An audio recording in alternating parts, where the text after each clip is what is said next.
Ayan, so magandang umaga, no? Ngayon, ipapakita ko sa inyo kung paano gumawa ng 2x2, 1x1 ID picture sa loob lamang ng 2 minutes. 2 to 3 minutes, tapos na yung 2x2. Ipapakita ko sa inyo kung paano gawin ng mas mabilis. Pagkatapos, ituturo ko rin sa inyo ng dahan-dahan. Okay, so let's go.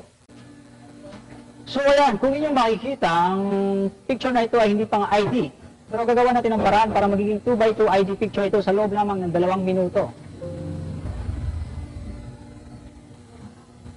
Ayan, so hindi ko muna sasabihin sa inyo kung paano natin ginawa yung mga diskarte na to. Ipapakita ko lang sa inyo. Sa loob lamang ng 2 minutes, papalitan natin yan ng background kasama ang formal attire niya. Ayan, so ganyan na siya kabilis. Ayan.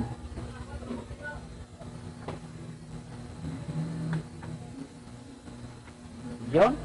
So, kung ganyan kabilis ang yung mga kamay ay talagang hindi kayo malulugi sa Rasputo ID nyo. Papalitan natin ito ng formal suit attire na makikita sa ating videos na ano. Ay.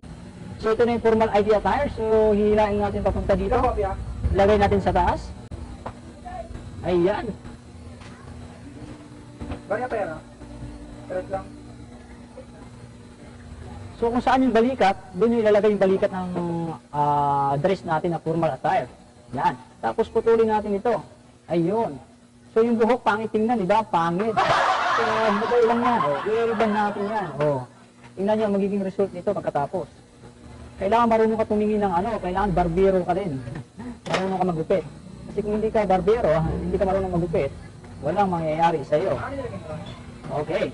So, ayan. Ilang minuto na ba? Nakabot na ba tayo ng 2 minuto? Baka mapapahiya tayo nito. So, kung gusto nyo matutunan ito, abangan nyo ito bukas. Kasi trailer pa lang ito at ayan. So, kung gusto nyo paputiin, paputiin natin. Ayan. So, maputi na siya. At meron ka na ngayong 2x2 ID picture sa loob lamang ng 1 minuto at kalahati na siguro. So, kung ilipat mo ito sa papel na iyong paglalagyan, halimbawa A4 size, dapat A4 size. So, ayan.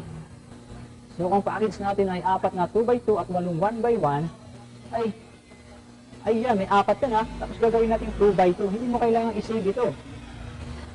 Gastos lang yun sa oras. Walang save. Diretso edit, diretso copy, at diretso print na yan. So, ayan po.